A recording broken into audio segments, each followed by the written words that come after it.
to please introduce yourselves. You want to start out? Okay, I'm Jackie DeSalvo. I have taught at CUNY. I'm now retired teaching part-time.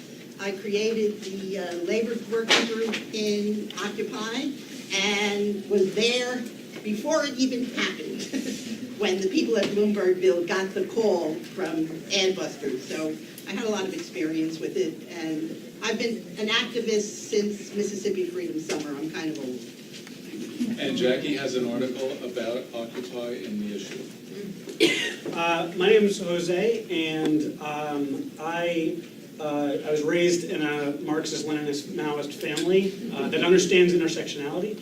And on the other hand, much of my adult life has been in anti-authoritarian movements ranging from counter-globalization to some of the anti-militarist wings of the anti-war movement, to Occupy Wall Street, to Cop Watch. So some of us in my generation have the benefit of having a lot of different angles to this question. And I do research, I do writing. I've written on police abolition and other things for Rolling Stone. I do radio on BBC and on podcasts. And I do independent researching, but most of all, I'm an activist and organizer. And he co-wrote the article on autonomism in this issue. Mark? Hi, my name is Mark Bray. I'm a member of the Black Rose Anarchist Federation and the Industrial Workers of the World. Got one shot.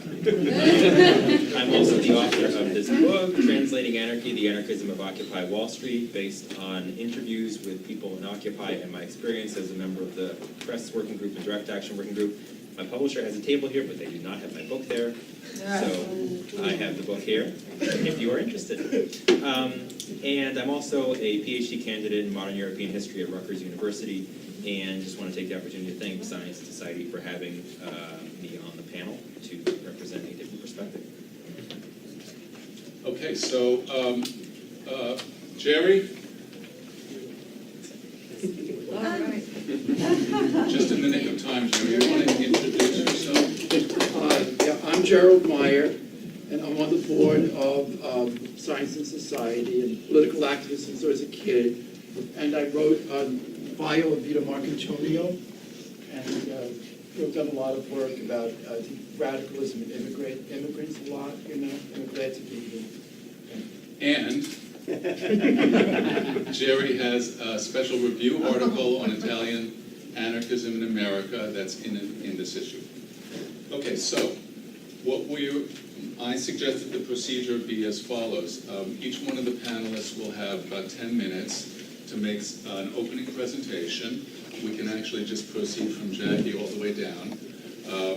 Mark will be the, what do they call it, cleanup batter on the panel for the first presentations. And then we'll open the floor and take comments, questions, and we'll have a chance for everybody, hopefully, who wants to put in their 2 cents. I will probably try to restrict those comments to 2 minutes, maybe. So I'm going to ask people to be sharp and pointed with their comments or questions, okay? And I have a little timer on my watch that's set for 8 minutes, so when the timer goes off, you panelists know that you've got to then, you've got 2 minutes left, okay? Okay. Okay, 10 minutes is impossible, but I'm mainly going to talk about how anarchism operated in Occupy, but it has more general implications. And the first thing, I just heard a story, the enormous influence that this brief movement has is remarkable. The story I just heard was from a social workers panel where someone said, nobody came the last time, this time the room was full, they're all organizing as low-wage workers. They said it's because they saw activism in Occupy, that they got inspired to do things. The thing that I think was most influential, I think it's the first mass movement to say that everything comes from the domination of the ruling class. There were parties that believed that, but I think everybody knows my students always agreed that we live in a plutocracy. They thought we had democracy in certain ways, but they knew that the rich controlled politics. But it never was articulated so widely. And once it was, I mean, I just hear it like every other day. Someone, there was Mitt Romney as the 1%, Cuomo as governor 1%, Bloomberg as mayor 1%, every day, Rahm Emanuel. It really got picked up because it's true. The activism, I think, what's exciting about the activism, although I'm an earlier generation of radicals, was that a new sector and a new generation became mobilized. And at the time, the survey showed that that sector was mainly a downwardly mobile group of kids whose parents had, middle-class standards of living. They couldn't get jobs. They were in debt and guaranteed a life of almost debt servitude. And therefore, going against the banks was very attractive. And I think it's very encouraging that there is this new sector of the working class that is moving, and the challenge is, how does it get related to the rest of the working class? And I don't think Occupy solved that problem at all.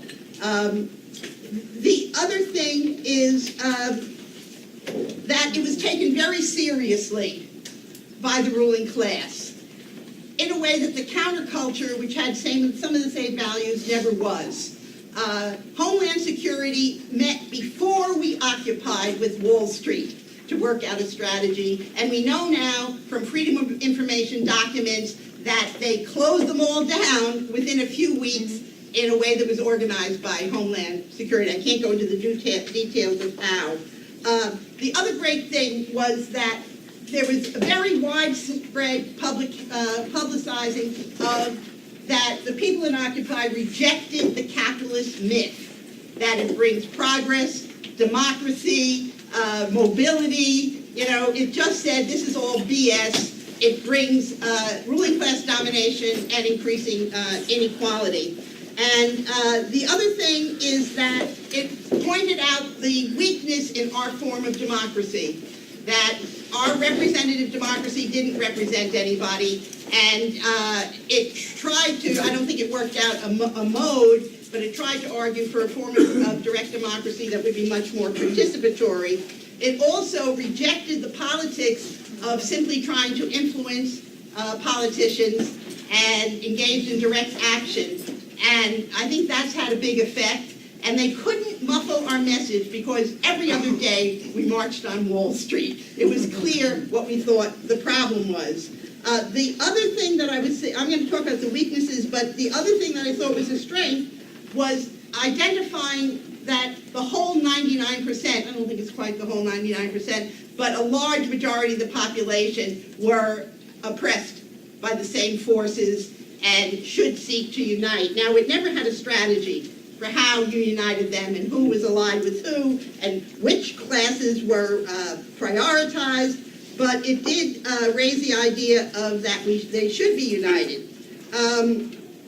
The weakness, just about Marxists, I was always regretted, there were some Marxists there, but not enough. And so there was never enough of a debate between the anarchist and the Marxist point of view about how we should organize ourselves and what kind of a strategy.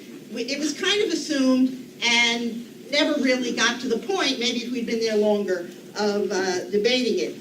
The weaknesses were also what I think Marxism could have provided, is that there was no systematic analysis of where this rule came from.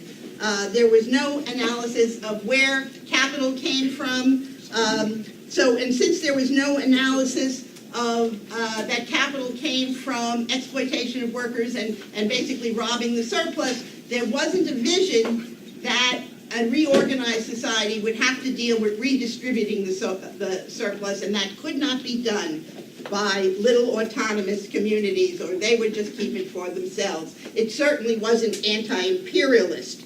The organization sadly meant that we were not sustainable. Originally it went viral, But first of all, most of these communities around the country, except for the West Coast and New York, were not anarchist. It was impossible to be in some of these communities.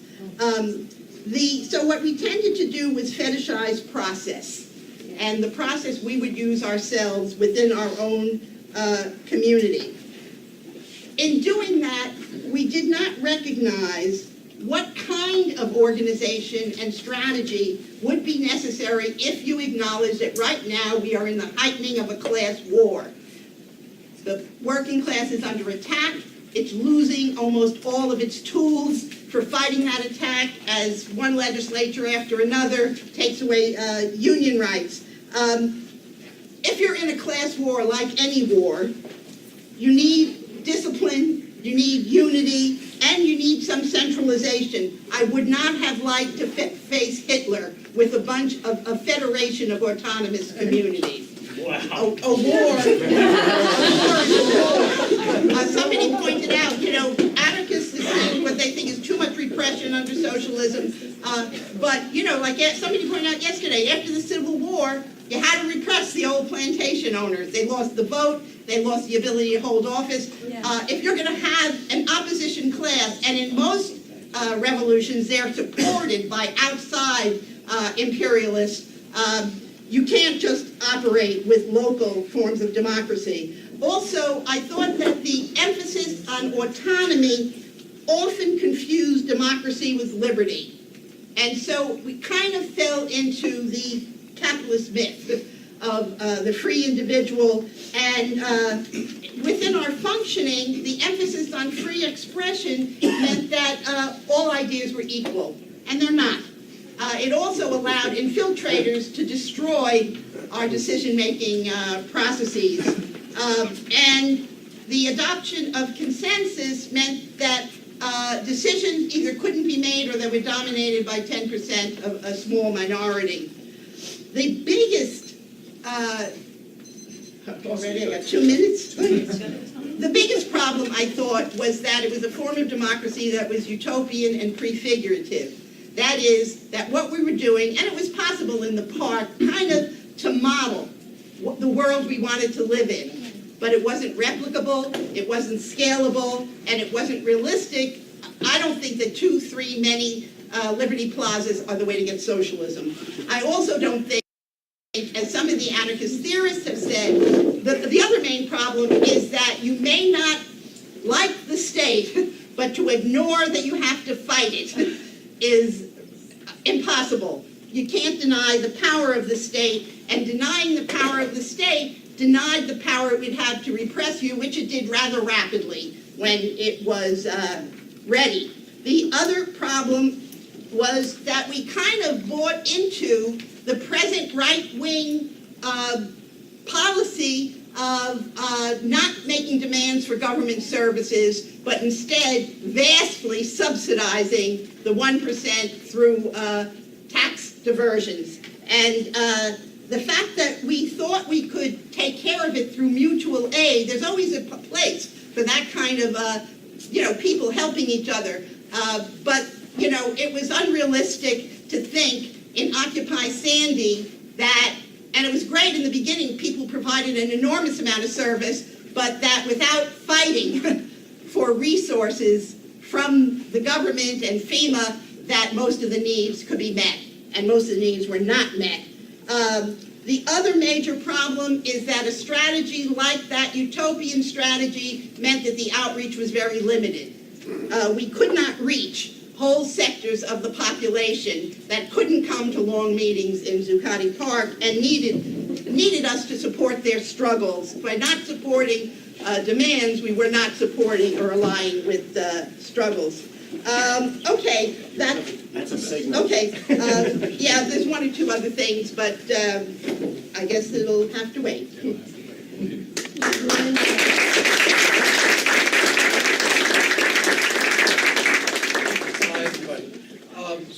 This panel, as I'm sure John has pointed out,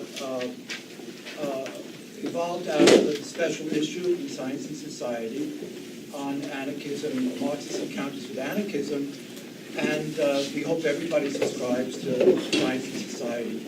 And it's a wonderful journal that allows this to occur and the article to be published. My contribution to the special issue, it was about the experience of a under-researched and almost unknown phenomenon of anarchism in America, which was the anarchist movement, Italian immigrant anarchist movement in the United States. And I was interested in it for itself, but also because I do think it spoke very widely to the general problems of anarchism and the contrast, I think, between anarchism and Marxism. So what I'd like to do here is not try to replicate the article, but to really talk about the more general context within which I wrote my article. Anarchism and Marxism are similar in the sense that they both express a revulsion to capitalism and the inhumanity of capitalism and all of the depredations that we're aware of and they lived and were aware of. But right, I think, from the origins is to see that in theory, I think it's right at the heart of the difference between anarchism and Marxism is anarchism really places the focus in opposition to authority. And authority meaning not just political authority, but it would mean religion, for example, very, very strongly. Most anarchist movements were as anti-religious as they were anti-capitalist, in any form of authority, organizations, in family, in communities. And Marxism says that the problem was private property, and that by the elimination of private property, that a socialist world could be built. Perhaps Marx had in mind primitive communism, his own term, of when private property predated class society. There was a society which was most of our time as human beings, where the inhumanity of man to man really was reduced greatly. But there's a very, very different approach between targeting authority in general and targeting private property. It leads to very different politics and very different emphases. And so I think what happens, also with anarchism is the belief that what is necessary is really to eliminate the superstructure. And that if you eliminated the superstructure, what existed below really could work itself out. Anarchism predates Marxism by a lot. And anarchism appears almost instantaneously, I think, with capitalism. You could think of Sir Thomas More, Utopia, for example. But then going forward to all the utopian socialists, there's very, very strongly with Proudhon, but even with Fourier and so on. It predates Marxism by a great deal. And what it really is, it's nostalgic. It's nostalgic for feudalism. It's based on a memory, a somewhat romanticized memory, I think, in large part, of the peasant communes, where the peasants had use right of land and grazing rights of the commons, and periodically that land was redistributed. There was no private property. It was redistributed among the families. And the craft guilds, where workers owned tools, but they didn't. But there was a communal control over sale, of price, and so on. And it's a memory of this kind of self-organized small societies where there was a great deal of mutuality and mutual help, and designed to go back to that, because in the process of capitalism emerging out of European feudalism, a great deal was lost. And the situation for most working people deteriorated horribly in Europe. And so this memory is not a false memory. Anarchism persists where feudalism was closest and had persisted the longest. First and foremost in Russia, for sure, with the peasant community, the mir, which carried out the redistribution of land into the 1920s. It's amazing. That's probably why collectivization worked actually in Russia fairly well, believe it or not. But there never was private property, basically. And, but also in southern Italy and in southern Spain. This is where mass moves of anarchism persisted. There were conditions where life was very close to feudalism, and the memory of it was very, very strong, and the impulse is to return to that. Marxism is very hard to find predecessors to Marxism, extremely hard. If you really look at Babette, maybe Moses Hess, there's some pieces, but really Marxism emerges with industrial capitalism. Marx said that Marxism was the only ideology that could explain itself, and I think he was right. It's a product of industrial capitalism, of a new class that develops that has potential power to eliminate capitalism. That would be the wage workers, and specifically the industrial workers. And so this is a very, very, and coming out of this is not the idea, I think, in Marxism, is not the idea of eliminating or ignoring. I think in anarchism you have one or the other. You either have the urge to, the impulse to completely destroy the superstructure, the state, through violence, and then things will work out, fall into place, or kind of ignoring the state. The state doesn't exist. You don't pay attention to the state. You go somewhere else and do what you're doing, and not pay attention to the state. When they start to bother you, you bother them back, but you act as if it doesn't exist. And that it's local. And people can make up their own ways of doing things and create their own cultures and so on. This is very emotionally satisfying. I think my article on Italian anarchism, what I got out of that, I kind of sensed it, but I really got out of it, is how good it was for those people to have those communities. They lived with great risk, with very little to show for their work, but they liked their lives, and they grew as people. They became very actualized, but they couldn't make any kind of lasting change. And they were swept aside in southern Italy and in the little Italies here in this country. They couldn't save Sacco and Vanzetti. That was the end of it, right there. And when the communists organized the defense, which could have worked if they had been allowed to start earlier, I think everyone kind of knew it was over.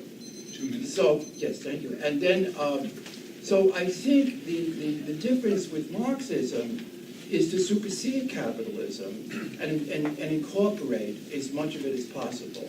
The industrialization, the science, and even the better parts of bourgeois culture. That's been largely lost. The great realist novels, the great monumental classic works of music, and that's ours. It's not theirs. That belongs to us, not to them. So I think this is really, really quite different. And to organize, and it's about organizing the working class, and later a sense of the allies of the working class, to gain enough power in order to challenge capitalism. But the organization of the workers and others has to do with meeting immediate demands.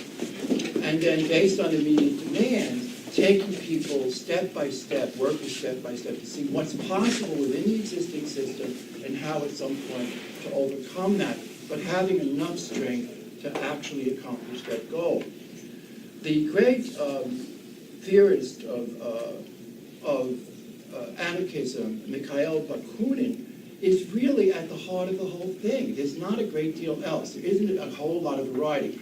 You have violent anarchism with Bakunin, and you do have pacifist, religious-based anarchism like Peter Kropotkin, Tolstoy, and so it's very, very interesting. Just one last, just to wrap it up. I think Lenin has to come into this at this point, but we don't have time for that right now. But I think what Lenin does something that I think is largely missing in Marx, really, is a politics for bringing this about and having a theory of revolution. The collapse of socialism has caused this incredible, upsurge of interest in anarchism, And I think our loss of hope and loss of faith because of the collapse of Soviet Union and the rest of the socialist world, and now under our noses, the unraveling of social democracy, that we're terrified, we're weak, that we've lost a hope, I think, in our own beliefs. But I think there is very, very little hope for any kind of alliance with anarchism. I think it's antithetical theoretically, politically. It leads to a very different type of politics. And I think we should be more honest and forthright about that and create our own politics of organizing the workers, of organizing people, and getting a larger view so we can challenge the great power of the capitalist state and of bourgeois culture. Thank you very much.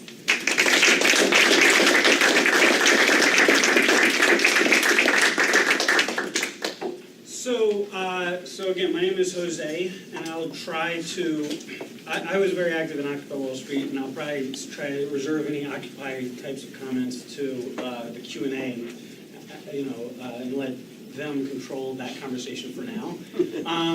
But I'll talk a little bit about, I'll situate maybe the article that I submitted with Linda to Science and Society a little bit. So it's called Marxist Encounters with Anarchism. And, I think that a part of it was a frustration, and I have, long had a frustration with a dogmatism and effectism that is endemic to both, I think, anarchist and Marxist ways of thinking, which I don't think are so dichotomous, right? I think that it's easier for us to make them dichotomous than if we actually understand the historical record of strategy and organizing, and especially the place that we're in right now.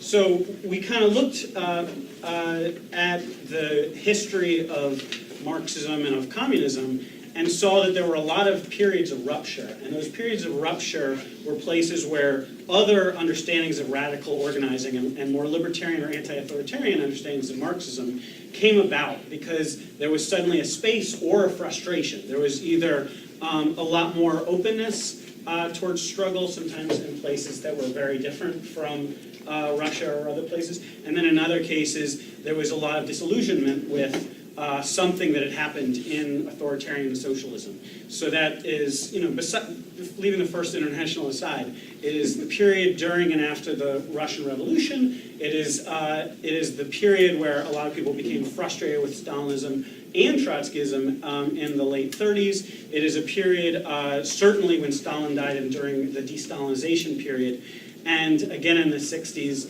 and then again, especially after the fall of the Soviet Union, in which we see branches in each of those of other attempts to formulate a Marxist politics. A Marxist politics around what some people were calling council communism and left communism in the directly post-World War I era. And then some people resurrected that to try to understand what a Marxist politics could be in the 30s. And some people once again resurrected that in the 50s. And in the late 40s and the 50s, what we came to was talking about autonomism and autonomous Marxism as one of the most interesting and one of the more influential but least understood anti-authoritarian Marxisms to exist in the English-speaking world. Because it doesn't come from the English-speaking world, people less often call themselves that, but the influence is nevertheless there. So in the 50s and in the late 40s, there were a number of some ex-Trotskyists, some people who came from simply anti-Stalinist Marxist currents. And it's not just in Italy and Greece, Italy and Germany, but I think that the dominant canonical works of autonomism are often noted to have been from England and Germany and Greece and Italy. But they have tried to formulate a different politics. They said the Leninist Party doesn't work for us in our current situation. And in some of those cases, the Leninist Party was massive. I mean, in Italy, coming out of World War II, it was very large, but very quickly turned into a social democratic politics around Eurocommunism. And they were very frustrated with the limits or the dogmatism of Trotskyism. And they were very frustrated with Stalinism. And so they attempted to say, how do we create a worker-generated Marxism? How do we create a worker-generated revolutionary politics? And, to cut it short, a lot of it was about understanding the changes in the working class so that it's not just an industrial proletariat in Western Europe at that point anymore. It's beginning to reformulate and reconstitute. And I think autonomism had some role, but not a massive one in the United States, but certainly a bigger role in Germany and Italy, and this coming out of the student movements of, wow, 10 minutes goes fast. Coming out of the 60s and the uprisings in Europe and in Japan in the 60s. So we tried to look at autonomism, something that really, really got big in the 70s and continued, and I think has a bigger impact in some ways on the politics of things like Occupy Wall Street and the counter-globalization movement, because especially coming out of the fall of the Soviet Union, people, it's going to happen. Radical politics is going to reemerge, right? Some of it is going to emerge with the fetishism of an attempt to only look at the Spanish Civil War or statelessness or the great icons and iconography of anarchism, and some of it is going to come out of the iconography or the dogmatism of people who are focused on geopolitics for so long. In the post-World War II, or in the post-Soviet breakup era, you can't talk about geopolitics in the same way as you could during the Soviet era, right? And so some people in Latin America, in Western Europe, and in many other parts of the world, I think had to reformulate an anti-capitalist politics because there was no longer a guiding force, Moscow or Beijing, to guide revolutionary politics in the West or in Latin America. And you'll find tons of Marxist parties in Africa also stopped calling themselves Marxist after this point. So radical politics in Africa also changed, especially at this point. But in Occupy Wall Street and in the counter-globalization movement, some of what happened by some sectors was an attempt to create prefigurative politics and create autonomy, and a lot of times refute the idea of national organization, which I don't think anarchism does, right? All the time. I don't think that is anarchism's prerogative, or it's even its guiding principle to refute national or international organizing. I think autonomism engages with that a lot more because it's about not engaging in trade union or parliamentary work ever. And anarchists sometimes get elected to things or certainly work for trade unions. But saying that everything has to come from the ground up and we have to simply be prefigurative examples for other groups.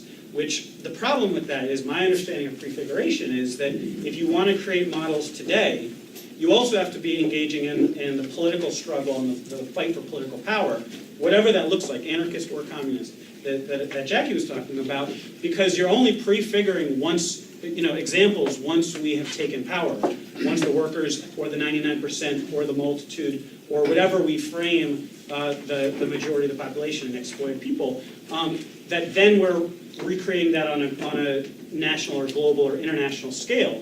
And autonomism, to some degree, refutes that and says we simply need to be models in our local struggles, in our autonomous social centers, and in our anti-gentrification or immigrant rights or whatever struggles, anti-militarism struggles. So I think that autonomism engaged in that to a great degree, and our struggles in the United States, having seen a left that had been so broken first by McCarthyism, and then later by the repression of COINTELPRO in the 70s and the 80s, and then later by neoliberalization of our consciousness in this country, that it made sense, I think, that autonomism became a major thought. And it's not for us to simply dismiss it outright, even if we have a problem with it, right? I don't think it's helpful for us to be anti-anarchist in the Spanish or the Greek senses either, because there is a politics in that place which allows it which allows self-organization and self-organization of struggles to sometimes be autonomous in nature. On the other hand, we can't look to autonomism to bring down feudalism and monarchy in Nepal in 2006. So I don't think that we have to look at every single place with a prism of either Marxism, Leninism, or anarchism, and Bakuниnism, or whatever our anarchism is. We have to look at different circumstances in different places. And in the Americas, in the United States especially, I think that autonomism has provided a great degree of organization and a great model, at the same time as it has proven its limits often being an uprising and presenting a great area of process and struggle for uprisings that don't necessarily lend themselves to long-term struggle and long-term organizing. Occupy Wall Street would not have been a great thing if it had been a Marxist, by-the-numbers, revolutionary organizing moment where we understood how to struggle for reforms in the furtherance of revolution. It wouldn't, right? It was an uprising that required other things, and people needed other things to get them off the ground. And I was also in Spain during the Indignado and 15M movement, and I think the same is true there. But it, like any uprising, offers us opportunities to come out of it in anarchist or Leninist or whatever other kinds of organizing, and to engage in other kinds of struggle that is more long-term, that will be sustainable, because it changes the discourse and it changes what people think is possible. So that's where I'll leave it for now, and maybe I'll get more into that kind of question when we get to Q&A.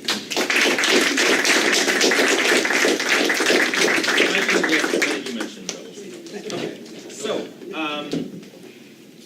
as there are different kinds of Marxism, there are different kinds of anarchism. So some of you may be surprised to hear that in many ways I agree with Jackie about a lot of what she's saying about a lot of the problems of Occupy Wall Street. I'll get into that in more detail in a moment.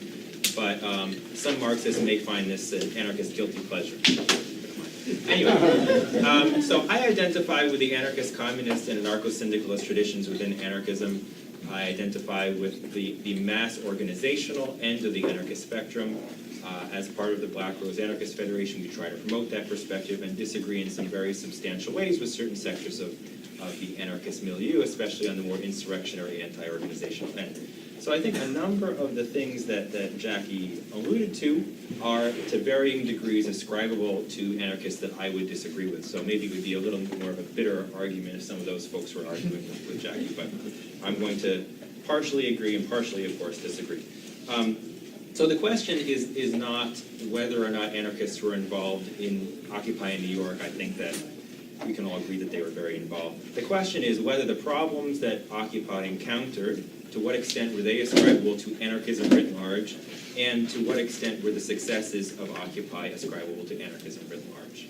So I think that there's a paradoxical truth about the influence of what David Graeber and some other folks have referred to as small a anarchism within Occupy New York. And just to give a little context of what I mean by that, folks that are interested in consensus decision-making, autonomous organizational structures, and so forth. So like in contrast, I'm not especially interested in defending consensus. I think there are times when it can be useful, times when majority voting is more useful.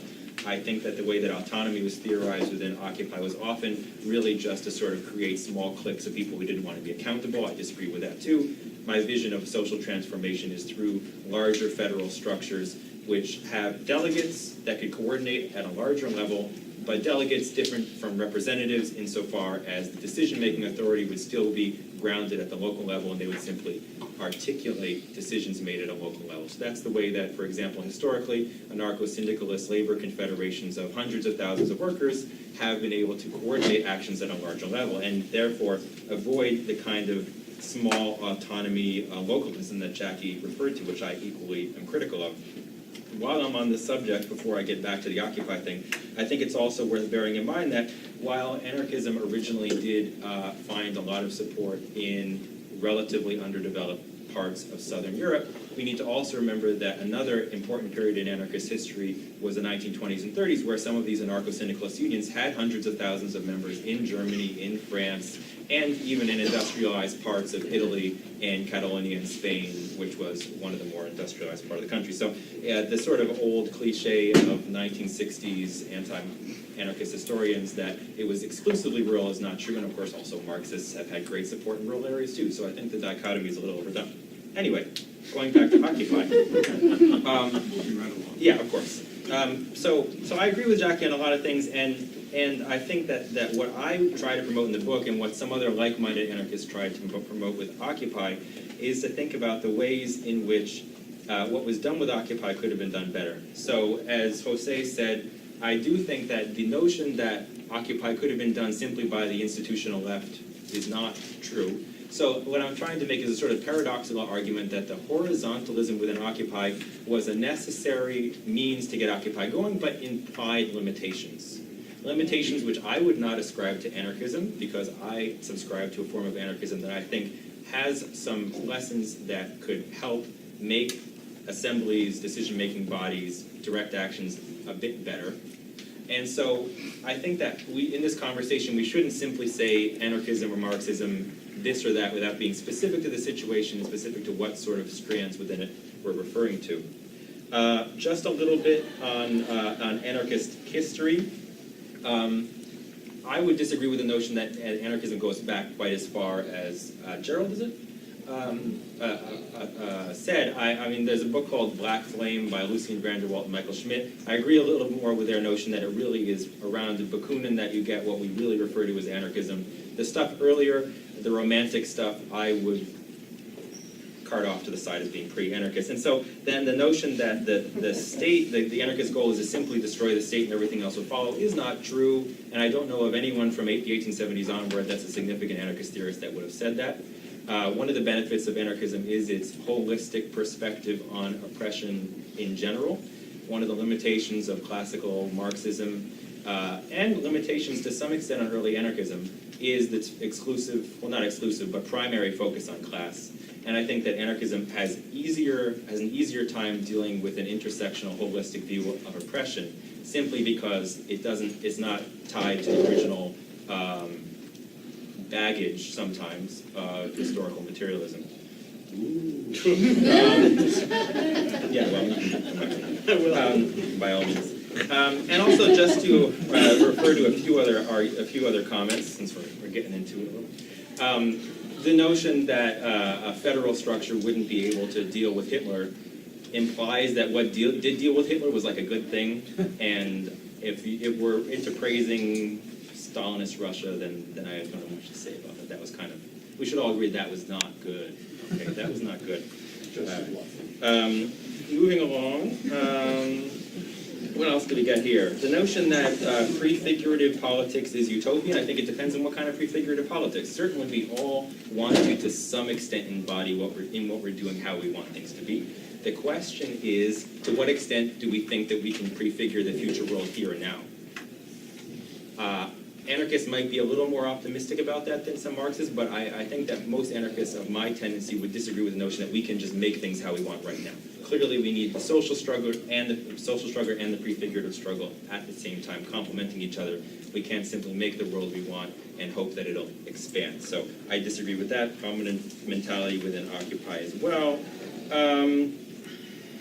What else do we got here? The notion that anarchists are romantic and, what else was the other word? Romantic and emotional, it kind of makes me feel nice. Romantic and emotional. It's nice, you know, what's wrong with that? No, in all seriousness, I do think that if you read a lot of the theorists of anarchism in the beginning of the 20th century, there is a heavy focus on technology, futurism, all the kind of shortcomings of a positivist modernism that you find with Marxism and all sorts of left struggle in the beginning of the 20th century. So we weren't immune from that either. What else we got here? The issue of being scalable, once again, I think is largely attributable to the sort of small A anarchist milieu, which I would disagree with. Anarchists have had large internationals that have been relatively significant on a world scale. I don't have much to say to your thing because I pretty much agree with most of that. Regarding the question of anarchists and Marxists working together, I think that it can happen. It has happened. It will continue to happen. It's happening all around the world. So it's not as if it's like a question of can it. The question is like what would that look like and how can we make it happen better? I think that obviously it's important within the anarchist milieu to push back against the excessively individualist, anti-organizational strains, which are often quite counterproductive. I think within the Marxist milieu, the baggage of authoritarianism needs to be discarded. I think much of what happened in the quote-unquote really existing socialist countries of the 20th century was the worst setback for socialism that history has seen. That the notion that, you know, these hierarchical regimes that had very little input of the working class at all and how they functioned was actually the embodiment of socialism is what makes a lot of people run away when they hear the word. I welcome comments and feedback on that notion. And to wrap up, so I think that essentially anarchists can kind of get rid of the individualist thing. Marxists can get rid of some of the authoritarianism. We can find ourselves somewhere in the middle without having to give up what we believe at a core value, and we can continue to be fun and romantic, and you can be scientists all day long, and we'll have fun together. And I'm going to leave it at that. Thank you.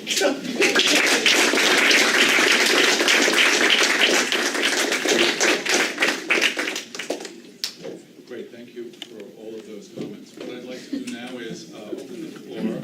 I'd like to take maybe 3 or 4 questions or very brief comments. I'm not going to restrict you to questions. If somebody wants to make a comment, that's fine, but just keep it tight. 3 or 4 questions or comments, and then we will go back and allow the panelists to respond to the questions and to one another. If you have a question that's addressed to a specific panelist, please make that clear in your comments. So let's start with you there. Okay, thank you very much. First of all, I have 2 comments. One is, to me, there's a collapsing of categories in this whole discussion between analysis and politics. That you've collapsed them both in a way that doesn't help this discussion. So that's A. B, my own life was that I learned Marxism through an anarchist, which was Murray Bookchin.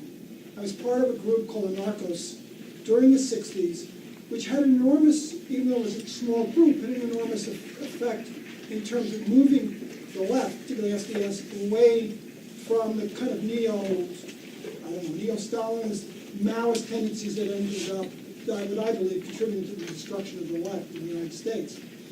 But the point that I'm getting with Murray, and I really recommend his work to people if you don't know him, he wrote a book which was really quite compelling called Post-Scarcity Anarchism, which tried to situate the possibilities within the actual material conditions. He was a Marxist at heart. He broke from the party because of Stalinism. He tried to understand what's possible based upon the material analytic Marxist conditions that he saw, which I believe are still valid today, which is basically you live in a post-scarcity world. And we're forced to, the tyranny of capitalism is to strip us of our wealth and redistribute it to the 1%. We would have a very different life and different forms of social organization if we could redistribute wealth. So I would love to hear you guys talking about the actual material conditions in which we live, call it anarchist analysis or Marxist analysis. It's the really starting point that no one wants to talk about. Okay. Question back there? Yes. One comment, one question. Comment. I think the bourgeoisie was terrified of Occupy. When we see the Smith Act victims, they were tried and put away for years. With the Black Panthers, they were just murdered and mown down. With Occupy, the cops beat white women, young white women, repeatedly. So that indicated that they were frightened. Okay, the question. No one has mentioned horizontalism. Who mentioned horizontalism? 3 of them. I don't remember if I did use that word. So what's the question? On horizontalism, how does it change society, or is there no goal in anarchism to actually change society? Do we just live in what we make? Okay, a couple more comments. Way back there, yes? Yeah, 2 things.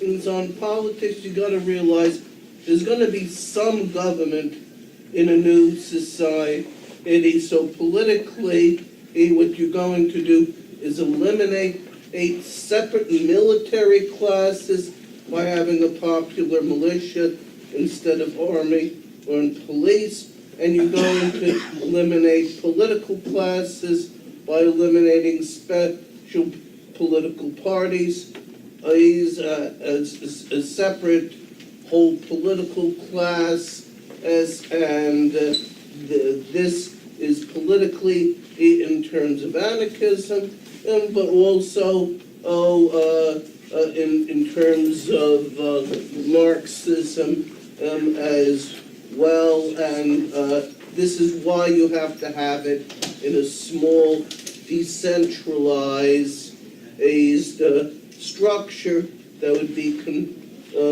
confederal.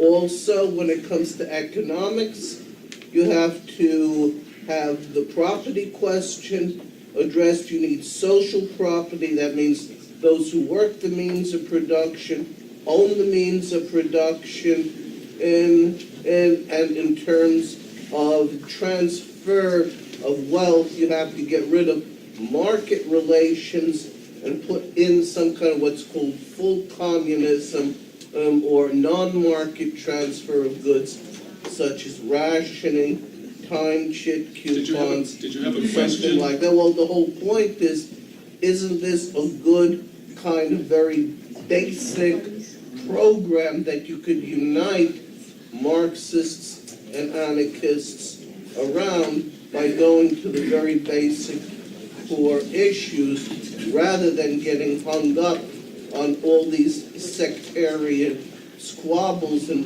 which each side tries to prove how much better they are than and the other, by going against them on a pure sectarian basis. Okay, good. One more question? Yeah, Yes. the question is, did the influence of anarchism on Occupy make it, is that the reason it did not develop like Podemos? Okay, is that it? That's the question? Okay. Gravity is good. Do we want to start on this side and work over it that way? I'll take the last one. Go ahead. Podemos was partly created by the people who occupied the squares in Spain, but unlike New York, they recognized that they needed to have institutions that could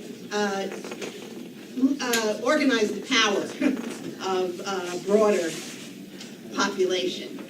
And we'll have to just watch and see. We'll just have to watch and see how effective these groups going into governments in capitalist countries can be. I have doubts about, Syriza looks like, it's good that they are resisting, the EU's attempt to destroy them with debt, but we have to wait and see whether that is an adequate strategy for actually being able to resist, rather than some kind of, economic revolt at, the points where there is some power among the workers. I loved your question. I think that Podemos, the leadership and a lot of its base came out of the Spanish Communist Party. They either were members of the party or came from party families. The same is true in Syriza, the same. You see the same thing, the left parties in Germany that come out of the communist tradition, the GDR. And so I think the difference being that is with fetishizing, I hate that word, because I was in therapy all my life, but I'm here, I'm not happy, but I am here, That never happened, never happened, but, no, there's still some time, not a lot, but in any case, but I think that what really is in every situation, I think we're getting overly specific here, really. I think it's just a terrible mistake. It's a mistake to fetishize any tactic. It's just a terrible mistake. Tactics are tactics. Tactics relate to strategy, which was missing totally from what occurred. And the strategy depends on what you're able to do. There's a longer term strategy, and then there's the adjustment to that depending on what forces you have, how powerful the other side is, how vicious they might be at the moment. And all these adjustments have to occur in order that any progress at all will be made, or that you're not smashed to smithereens, so that we're collecting money to defense funds, and everybody said, I've had enough of this, I have children, I have a job, I gotta get a haircut, whatever. It's to say, to bring that, this is nothing new. There are all kinds of occupations in the city. So, to occupy the dean's office, the president of the university's office, they came out for sure, they're getting paid. They're all getting paid. They move the telephone to another room and they wait. And more and more people that have a life, they go, they have to, take care of this or take care of that, go to their job, their kids, whatever they're doing. And the people that are left are more and more, frankly, very often unstable or unrepresentative. And then finally, they're swept out, and that's it. It's not a strategy. It's a tactic which can have value. The sit-ins during the CIO, the organization CIO, it's one thing you're sitting in and you're there with their property and they can't make profit. That's quite different than sitting in a park that nobody ever used, or sitting in a dean's office where there's nothing that occurs from that. It's really that the tactics have to be adjusted to the goals, what people have in terms of bringing into that fight.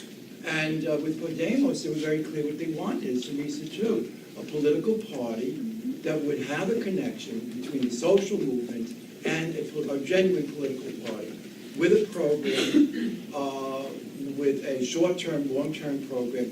And, we could argue, are they right or wrong? We shouldn't try that right now. I think, Podemos and Teresa and so on, we shouldn't get too gaga over any of it, perhaps, and just hope for the best for them, because it's about human life and human, existence and democracy. But let's not reify this. I mean, to go into this and do an autopsy on something that happened, and it'll happen again, and other things will happen. My take is that is coming out of anarchism very, very largely. It's highly local. There's a very extreme interest in figurative stuff. It's horizontal. It really feeds into full-time activist stuff. I think it's very masculine, by the way. And I think people that have certain skills, a certain familiarity with argumentation and deliberation and disputation, when other people get tired, they move back, they go home, they just fight with one another, and look, it doesn't work. I think what right now, under our noses, is a fabulous, fabulous movement to organize low-income workers and to increase the minimum wage. We shouldn't sit in a spot and ask the people to come to look at us. We got to do is go to where the people are. To go to the Bronx, to go to East New York, and help people use our skills and our knowledge and our resources to help working people and poor people and minority people to begin to fight to get what they deserve. First of all, that last thing, I think that's a false dichotomy. Again, I think that you don't just engage in local struggle. We do a lot of that kind of local struggle around, in cities that I've lived in, Chicago and New York. You also have to confront the system and the structure and do high-profile things.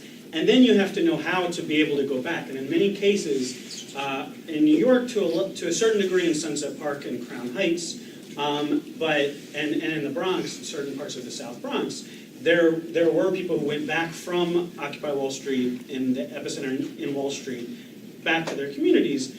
But and I think in some other cities they were much better at that. But really quickly, so to move to the questions, I like to paraphrase Donald Rumsfeld. You don't go to war with the left you would like to have or you would want to have at a later time. You go to war with the left that you have, right? And I think that we build from the lefts that we have. So to understand the development of Podemos is to understand, A, that there were divisions within the Indignado struggle where there were occupations in about 50 different cities across Spain. And in some of those places, anarchists predominated. In other places, a different kind of politics. And in other places, a different kind of anti-authoritarian politics like autonomism and autogestionistas, self-management organizing. And from some sectors of that had more inclination anyway towards electoral politics and towards political struggle, Podemos came out, right? So I think that one of the things that's interesting in Germany, where I had written a lot in the article, we wrote a lot on Germany, but now I just went to Germany for a month and saw that the autonomous movement has shifted to some degree from being so completely opposed to parliamentary politics 100% and trade union politics 100%. Now there is the autonoma movements that still exist, very highly local, fighting gentrification, housing struggles, immigration and racism struggles. And now there is a big wing that has become national, known as the post-autonomist left, with the unfortunate name of the left interventionists, or the interventionist left, which doesn't sound very good in English, but to them, they are anti-authoritarians who believe that they need to have a relationship with the rest of the left, the electoral and parliamentary left. I think in Greece, Syriza predates 2008, the big uprising there, but certainly got bigger after that to some degree. And, so I think that what we're building here, and, Rojava, I mean, we do have examples of Bookchin. Bookchin isn't just something that, exists in books in the United States. There are Marxist-Leninists and people who have some degree of Maoist politics who said, maybe we can learn something from Bookchin and try to figure out a new politics in northern Syria. Because when we talk about anarchism and Marxism, when we talk about political power, and I think that that's often one of the big debates between the different tendencies, we don't always disagree on what political power looks like. Sometimes we agree it's the Paris Commune, or it's the workers' councils, or it's the confederalism of, or the municipal, whatever they call it, in Rojava in northern Syria. I think that often we're fighting for the same kind of political power. We have divisions on how to get there, or we have divisions on our names. And that doesn't help us build a left in the United States that understands where the working class is, and the precarity of the working class, the low wage level of so many sections of the working class, and how to organize communities that are less and less industrialized and less have a mass manufacturing base, but also aren't going to achieve any kind of political power out of lifestyleists hanging out in a punk scene all day and being pure, right? So I think that to the question of horizontalism, right, I think that horizontalism is a mistranslation, because in Latin America, very few people call themselves horizontalistas, It's horizontality. And to my mind, what these kinds of anti-authoritarian things like horizontality offer us is an aspiration that our organizing and our political power that we're trying to create should look like. It's an aspiration that we're not going to attain, but we should attempt to do organizing amongst workers and in our communities in anti-gentrification struggles or against deportation or police violence that aspires towards horizontalism and horizontality and a more democratic framework, so that it can actually come from people in the community. But I think that if we talk too much about these kinds of words and the nomenclature, I think you're exactly right. We don't talk about the politics of real struggle and how people are actually struggling in the United States today. And some of that is low-wage struggle, and that is, if that is trade unions that are furthering the low-wage struggle, that's great, and we need to get behind that, period. And on the other hand, if it is a slew of anti-authoritarian black politics that is doing really amazing work in Black Lives Matter, we need to get behind that and fight, against police violence, and I would say a fight to abolish the police and prisons, in a struggle, that is currently happening right now, not aspire towards some kind of organization that is Leninist, Maoist, anarcho-syndicalist that doesn't presently exist, right? We can try to move the actual movements in those directions, but we have to look where people are right now and where the momentum is and where the struggle is, and then formulate our struggle out of what currently is.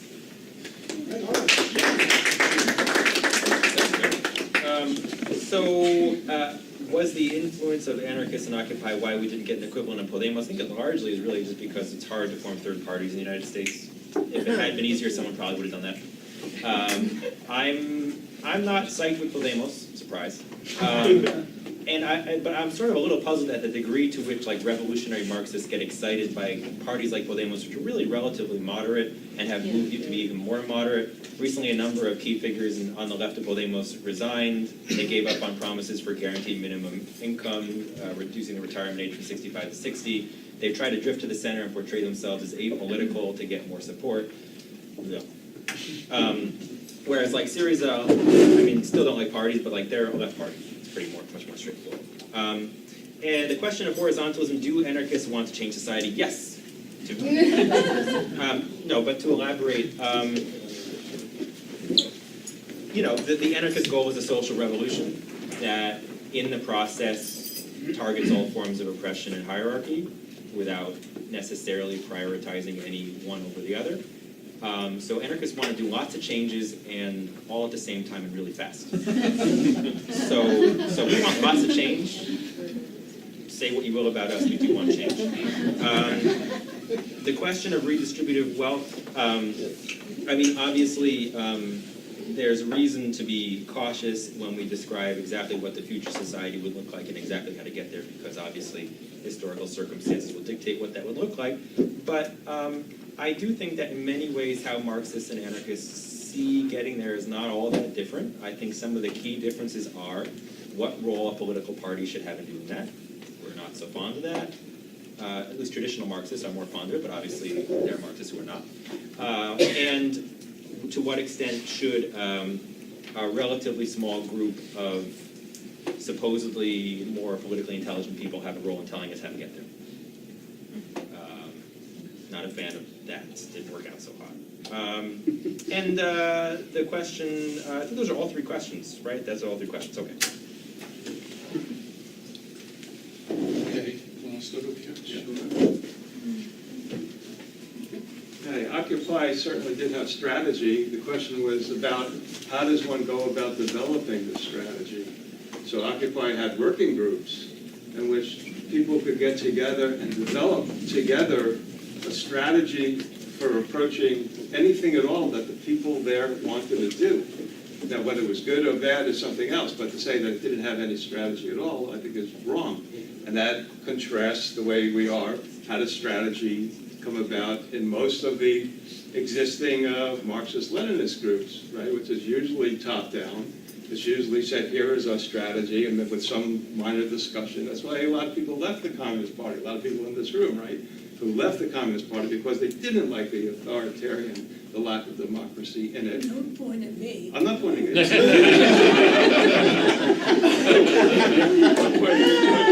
I know the beginning of it, I shouldn't do that. So that's one. The second thing is I agree that there's, analytically speaking, looking historically, I think there's a false dichotomy being made between what anarchism and Marxism, actually, because it depends what question you're asking. If you're talking about how do we overthrow capitalism, or how do we analyze capitalism, then of course Marxism speaks to that directly. It speaks to exploitation.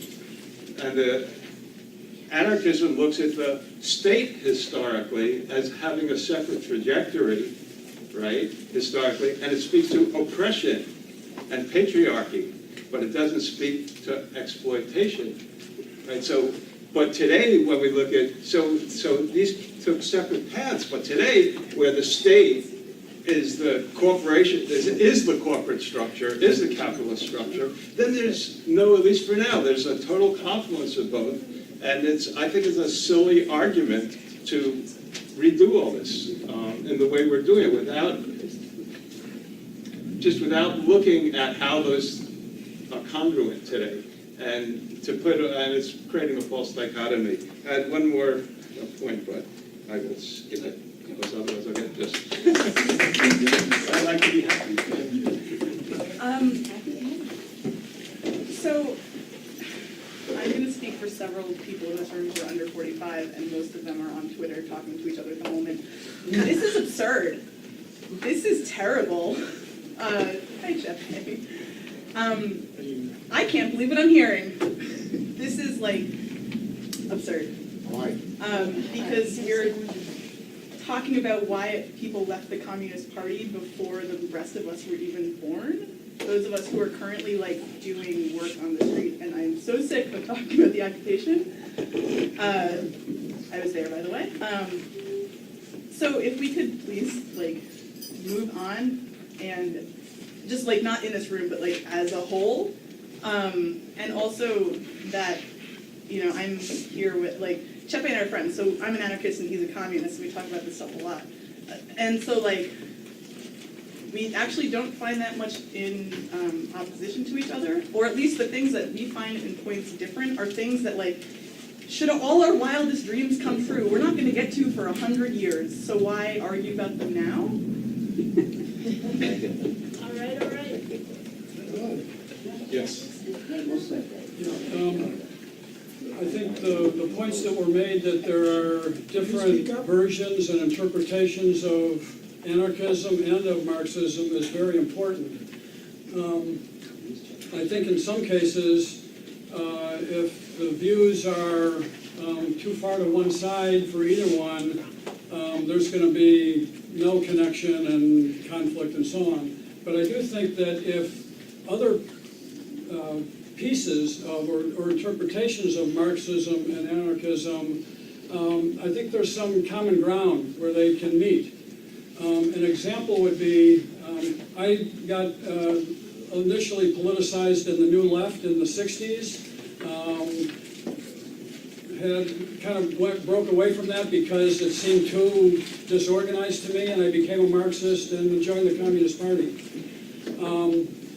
I have been a trade unionist my whole life, and I wouldn't say that I rejected everything from the New Left and from the anarchists in the New Left. I tried to incorporate that into what I viewed the work that I did in the trade union movement, but through my Marxist lens. So for example, what I tried to do is build stewards' councils, organized from the bottom up, in every single work area in whatever facility we, were representing workers. And so there was a bottom-up component to it, where the workers themselves decided what the issues were. I didn't come in and say, I think the main issue is this. I asked them, what do you think the main issue is here? And then they would talk among themselves and figure out what it was, and then that became the issue. Whether I thought it was the main issue or not was irrelevant. And then we built a structure so that we would have a permanent organization that continued, but the permanent structure was built on the basis of that work group decided who they wanted to be their union steward, or if they wanted two, or if they wanted three. We made it flexible so that if more than one person wanted to step forward and take some leadership responsibility, they could do that. But it was done from the bottom up, but we still created structure so that we could accomplish things in a timely way, and it worked.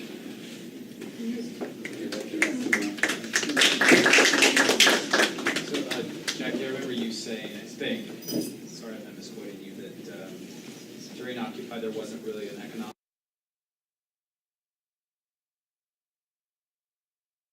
analysis, or at least Not a systematic, Yeah, right. no.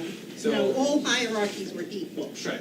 And it was good that other hierarchies were addressed like gender, but nothing was prioritized out of an analysis. So I just wanted to say, at least in my experience in anarchist circles, is that I think there's a degree to which we take for granted Marxist analysis of economics, that it's just something that we agree with and don't spend much time debating or not analyzing ourselves. And I'm wondering, Mark, if you say that's the case, and whether or not you think that's a problem, that we in anarchist circles don't spend that much time analyzing the economy in the way that the Marxist tradition. And that's why they don't spend a lot of time talking about it. And I'm wondering if that's just because it's associated with the academy and professionalism.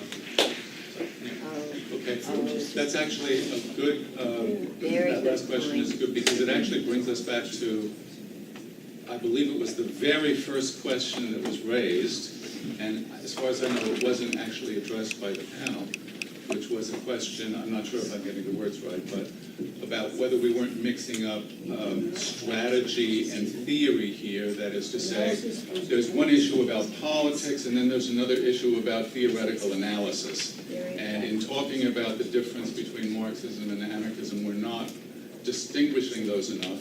And I would be interested in hearing any reflections that any of you have about the theoretical premises and the differences there as well. Okay? Yeah. So wait, Yeah. let's. Oh, I'm sorry, sure. You want to start us off? No, that's okay. Oh, okay. Thank you. Go ahead. I think there are really serious differences, and I think you're right, by the way. I think that anarchism didn't develop a separate political economy. I mean, that was taken for granted. And there are other, this is argumentation, it's polemical, the things get a little extreme and you work back from there, but there really are differences.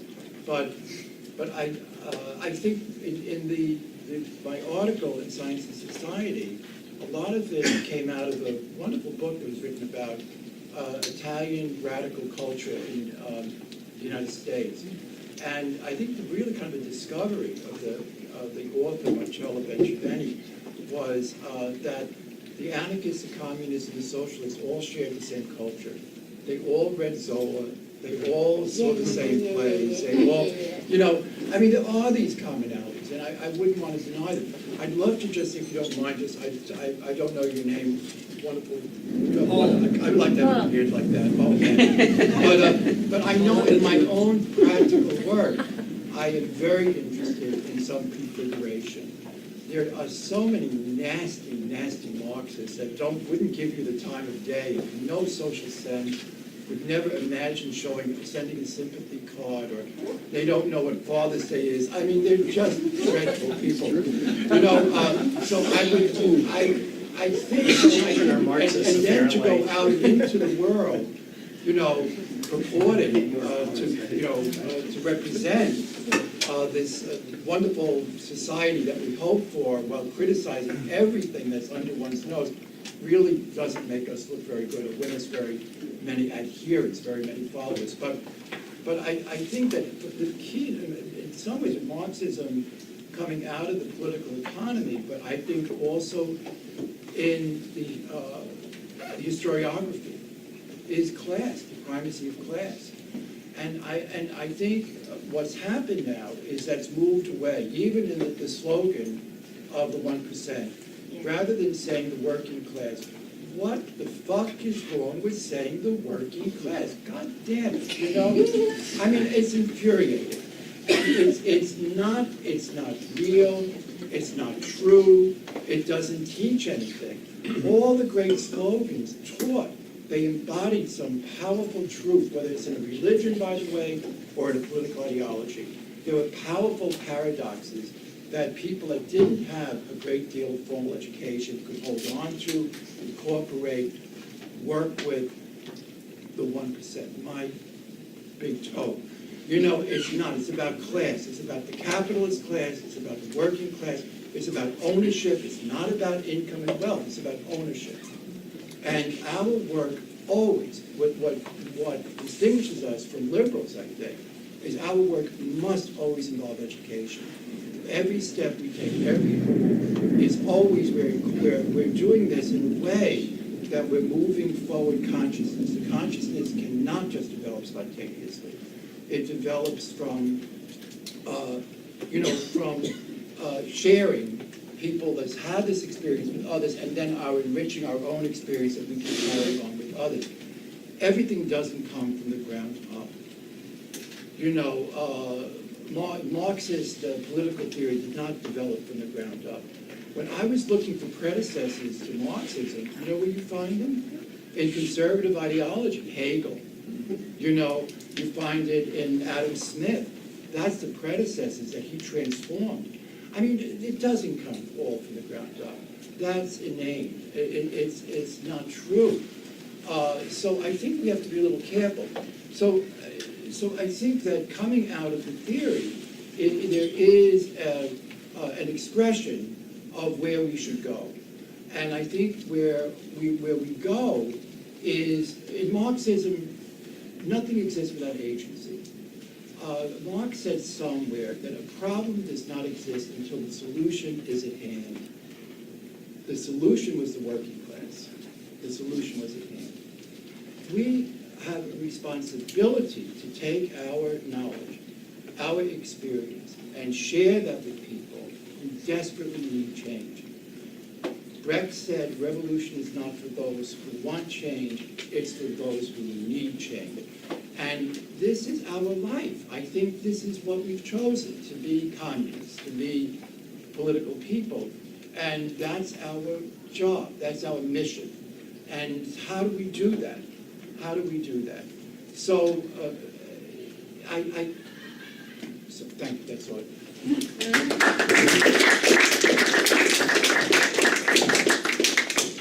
Okay, so a few, two quick points and then one longer one. On the question of the idea that there's multiple Marxisms, I think that it's a good point and it's a salient point in an age of, Syriza, Podemos, the KPD of Germany versus Die Linke, all these various parties. That there is such a thing as a Marxist party that's not Leninist. And I think Lenin is a great revolutionary influence that we should study, but I think that Leninism has had its day, and that there is a possibility for a Marxist politics and for a Marxist party making that is not Leninist. And we need to think about that more. Right now, that predates Lenin, that was during Lenin, that was after Lenin, who was fighting, an authoritarian feudal regime in completely different circumstances than we're fighting in the United States today. The next quick thing is, I forgot almost to say that this conversation that's happened about anarchism is better equipped to talk about oppressions. I think it's interesting in lieu of the history of the great feminist and Black and Latino and Latin American and African and Asian thought and indigenous thought that comes out of Marxism to talk about racial, national, gender oppression. Right, so that if we look at C.L.R. James and Selma James, if we look at Simone de Beauvoir Frantz Fanon and Amilcar Cabral and any number of some of the most important theorists whose theory is still applicable and relevant to questions of race, nation, and gender and intersectionality, this comes out of Marxist thought, right? So I think that was. I just wanted to set the record straight that anarchism didn't get it right. We often have to look to communists, including Maoists, to find it. But on the question of class analysis of anarchists, for one thing, who does the interesting class politics and class interrogative work? And this is one of the things that makes me interested in autonomism. I think that there was a lot of anti-authoritarian Marxist groups that said that the working class looks different. We have to talk about the working class. We have to talk about it as a context of ownership and power relations, not a conversation about income level. And I think that if we talk about the 99% too much, and we refuse to talk about the class coalition that looks like in one of our parks or in our organizing, then we're only talking about income, and we're talking about symptom. And when we fall into liberalism, we don't have a real radical politics that understands ownership and power. So I think that the problem of making the assumption that we understand a class analysis is that class has changed, and the relationship between class, race, nation, and gender has always been complex and has been changing. And so having a class analysis doesn't mean that you have a full class analysis or a contemporary class analysis, or a strategy around having a full or contemporary class analysis. And I think the problem of anarchism and a lot of anti-authoritarianism in the West is that if we claim to assume that Marxism is generally authoritarian, but we all have the same class analysis, it allows us on one side to be in academia and to really get our stuff perfect in academia outside of the sphere of real politics and of practice. And on the other side, to have people in the streets who are doing really important organizing or the organizing of today in anywhere in Western Europe or the United States or in certain parts of like Brazil that is dissociated from theory and becomes anti-intellectual. And I think that it breaks the dialectical relationship of theory and practice. We have to continue to talk about the theory. We have to understand the theory. We also have to understand that the theory is developed long past Marxism before we make an assumption that we simply all agree on. Because making the assumption leaves a lot of, in my experience over the last 16 years, it leaves a lot of people fighting in radical queer movements, in Occupy Wall Street, in counter-globalization movement, immigrant rights movement, the anti-war movement, anti-cop movements, and so many others, having a language that came from academia or from radical organizing, but not knowing where the language came from or what it truly means, and then fighting over language in the streets without the theory that is relevant to it, and without understanding how language was meant to be applied to the practical situation. And on the other hand, people creating language in academia, completely not understanding where the world's politics are, where the struggle is, where the momentum for resistance is, whether that's Occupy Wall Street or Black Lives Matter. It makes it easy to dismiss Black Lives Matter or Occupy Wall Street, or to dismiss the Indignato movement or Antarcia, the extra-parliamentary left of Greece, rather than actually contend with what's the relationship between those fighting for political power, whatever that looks like, and the struggle on the bottom. I think that sometimes we have to name it. That's all. So the question of Marxist economics related to anarchism, yeah, I mean, to a large extent, 19th century anarchists adopted a lot of what Marx thought, because Marx thought a lot of right stuff. There have been debates within anarchism over the past 100 and so odd years as to the degree to which anarchists ought to lean on what Marx says about economics. It goes back and forth. I don't really have a strong opinion on that. I think that a lot of anarchists and anarchism movements historically have had a more of a voluntaristic focus on social change and have been less concerned about the kinds of macro structures that Marxists like to think about, and more focused on what they're going to do to try and get there, which has its pros and cons, because sometimes obviously you can under-theorize, but you can also over-theorize.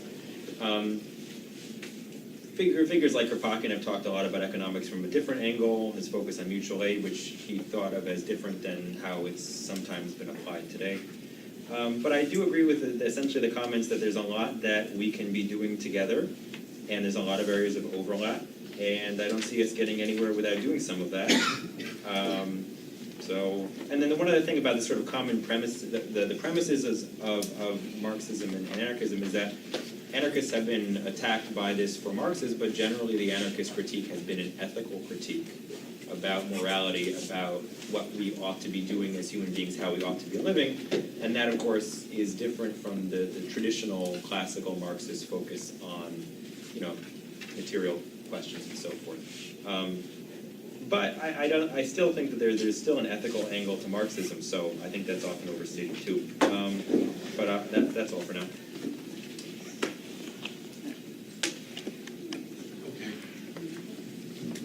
First, I just want to say this is a great panel. It's wonderful to have A little louder. a real dialogue. It's a great panel. It's wonderful to have a real dialogue. Not everybody is agreeing, clearly, but that people are being at least relatively respectful of each other. This is quite remarkable. We're trying. Especially with anarchists and Marxists.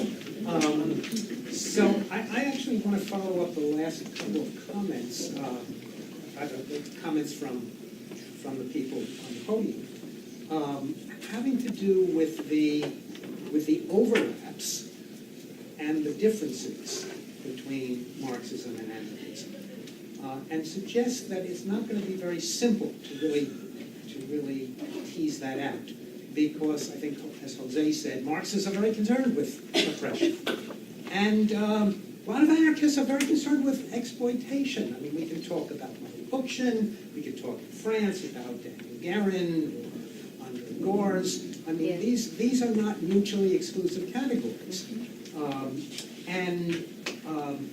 It seems to me that maybe the cutting edge may ultimately be not in the possibility of working together and coming up with common strategies, but how you actually envision what you want. So that it seems to me Marxists are going to have a hard job of addressing questions of bureaucracy and hierarchy and authoritarianism, and anarchists are going to have a hard job trying to talk about how you construct a national framework, or maybe a transnational framework, in which you create a socialist economy without coercive power. Or if there's going to be coercive power, then how does that work in terms of anarchism? Who else wants to get in on this? Yes. Like Jose, I have an interesting family background. My parents were both anarchists, and immigrants from Russia. And I was born and brought up in an anarchist community in Stoughton, New Jersey, which was, I want to talk to you about it, which was formed around the modern school, which was one of the primary things that happened in Spain in the 1909, when Francisco Ferrer was murdered by the state and the church for his educational work, which was, God forbid, girls and boys sat in the same room.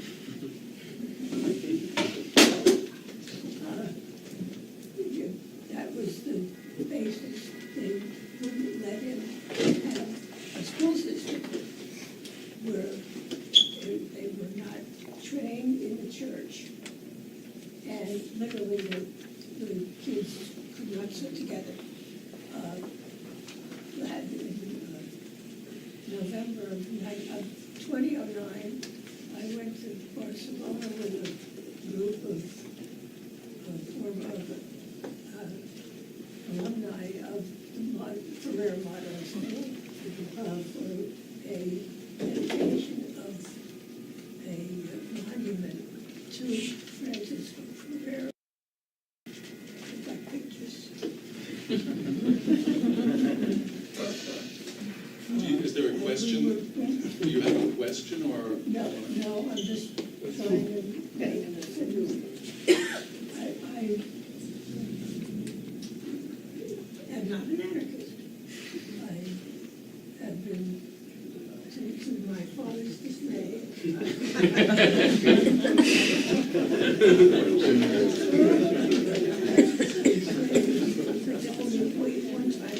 One of his anarchist friends, this is after my mother died, and I was staying home, and I was watching. Can you speak a little louder? And one of them said, "Abe, haven't you let her join the Socialist Party?" And Abe said, "Because we taught our children to think for themselves." Which I'm very proud of. Yeah, for me, Leninism is a guide of how to build a party that's capable of leading the overthrow of the capitalist state and seizure of state power. It was said earlier, I think, that somehow we're in different circumstances today. There's a lot of superficial differences. But in terms of the state and the ruling class, I don't really see how what we're facing is in any substantial way or essential way different from what Lenin and other revolutionaries faced. We can see how the state acts. A little louder. We can see how the state, acts. It has a great deal of power. The ruling class guides that power, uses that power in ways it sees fit, whether it's in Iraq or in Ukraine or in other areas of the world, whether it's the police in the street. They control the means of propaganda through the media, through education. So I don't really see all that big a difference, from the past. Now, the Leninist model, I think in the sense that the Leninist model doesn't romanticize the masses, which I think the anarchist position does. It doesn't believe that when suddenly conflict occurs between the masses and the ruling classes, that the masses are going to be able to self-organize in a way that enables them to overthrow the state. It romanticizes Lenin. Well, it doesn't believe that the masses can organize, self-organize to overthrow the state at these moments of crisis, at these moments of confrontation. Therefore, there has to be a party of people who have prepared over a long period of time to do that. Now, I don't think the anarchist theory addresses that question in any serious way.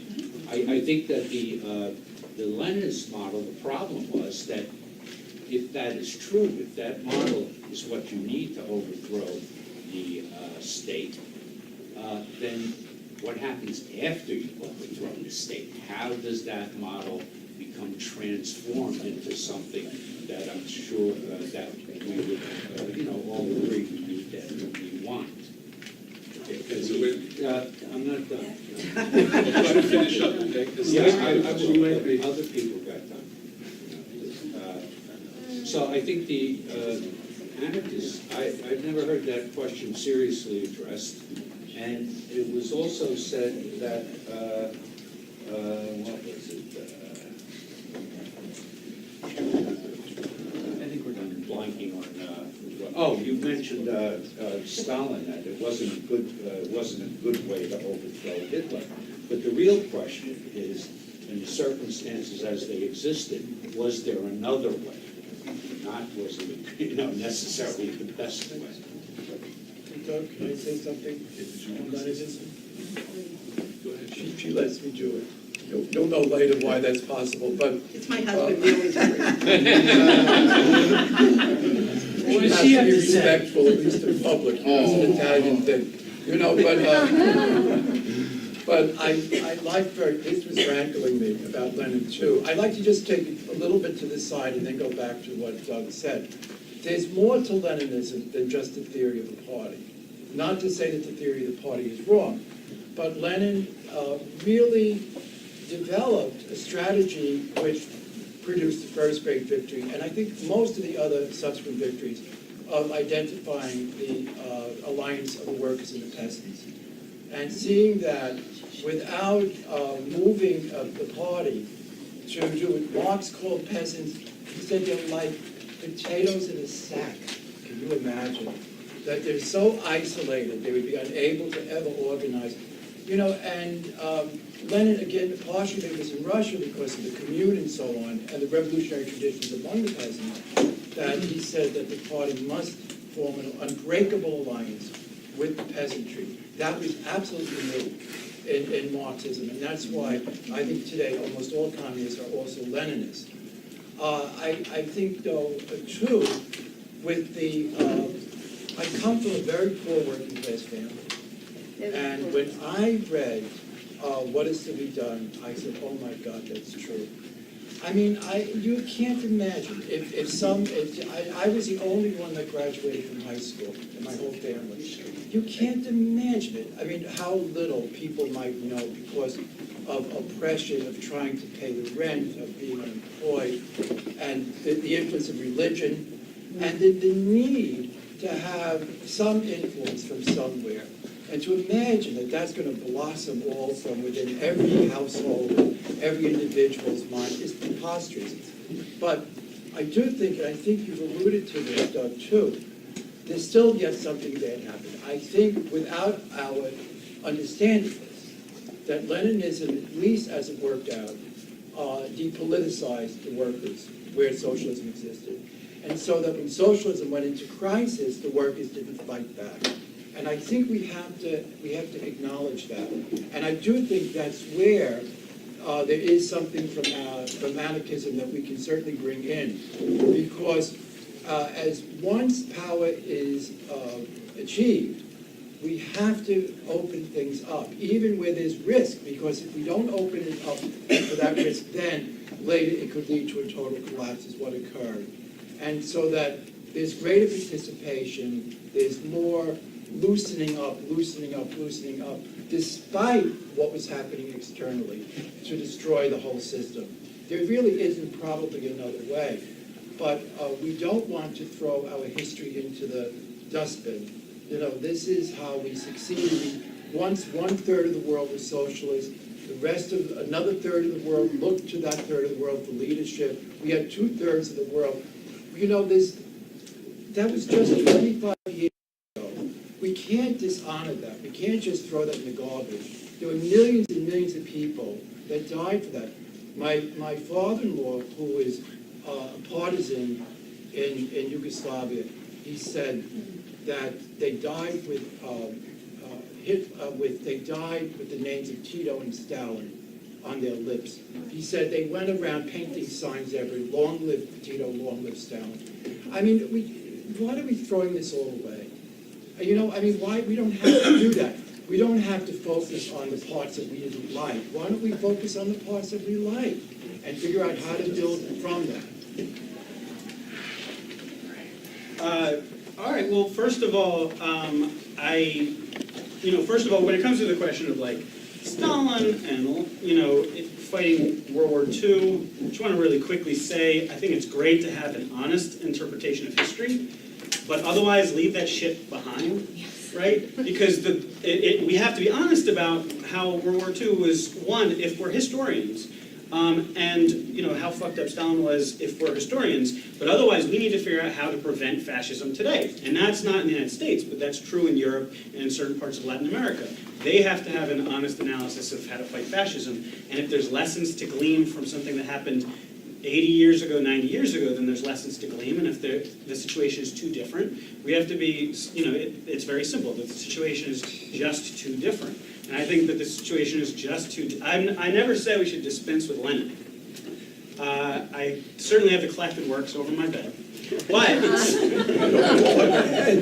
no, I've been waiting for the avalanche, the vanguardist avalanche. But the reality is that I think Lenin and Leninism are two separate things, and the United States does not look like Russia before the Soviet Union. It doesn't, right? I think that we should understand that Lenin said scientifically, let's try to figure out how to make a revolution in Russia in 1905, 1910, 1917. And we have to look at how to make a revolution here today, which is a completely different conversation, regardless of if we think that the bourgeois Democrats versus the bourgeois Republicans is a new form of dictatorship of the markets or whatever.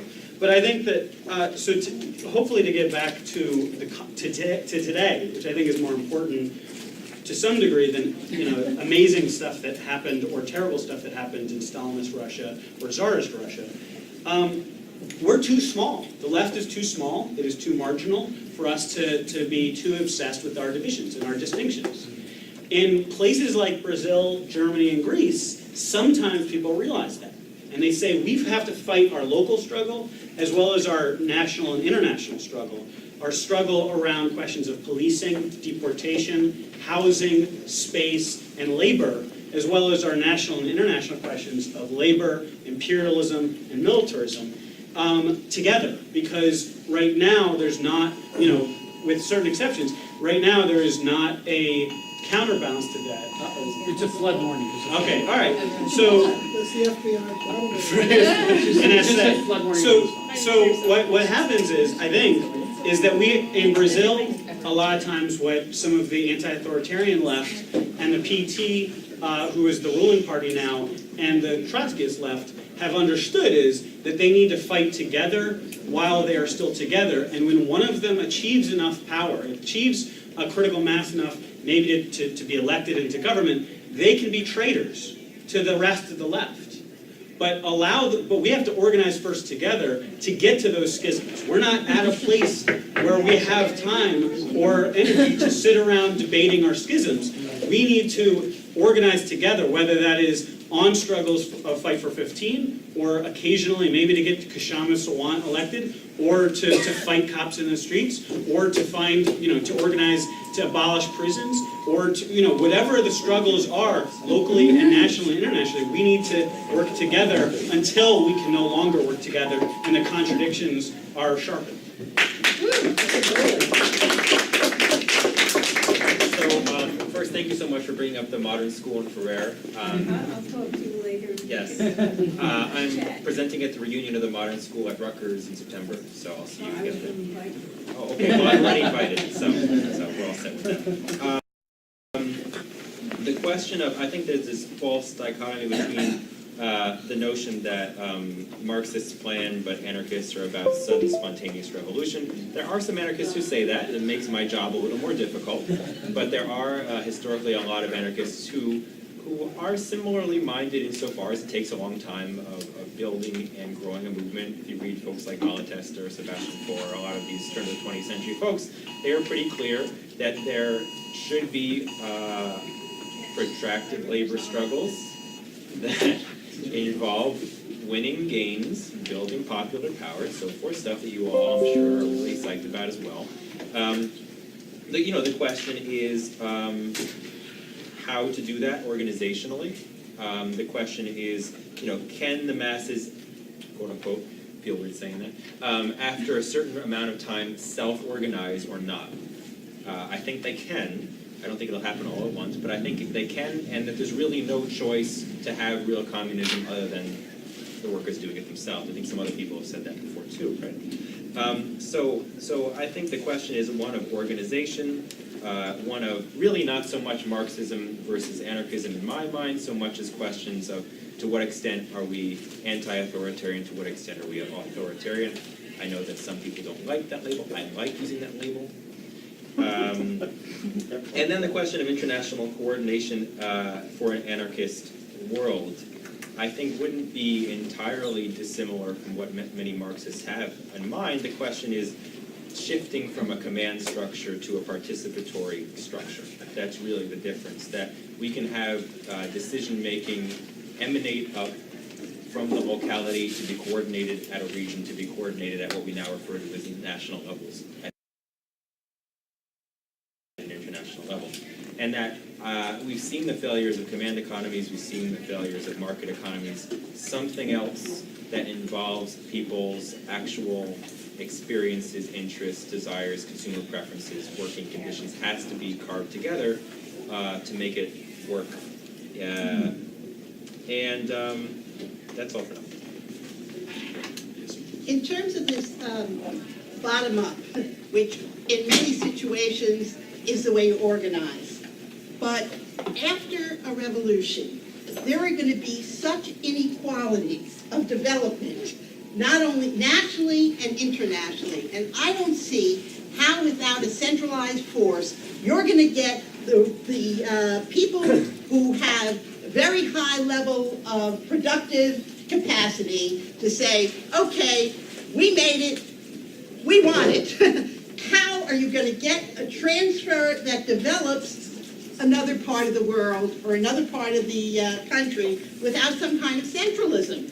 I just don't see that from the bottom up, you would deal with the question of not being able to decide yourself what happens with all the surplus you produce when another part of the world cannot produce that much.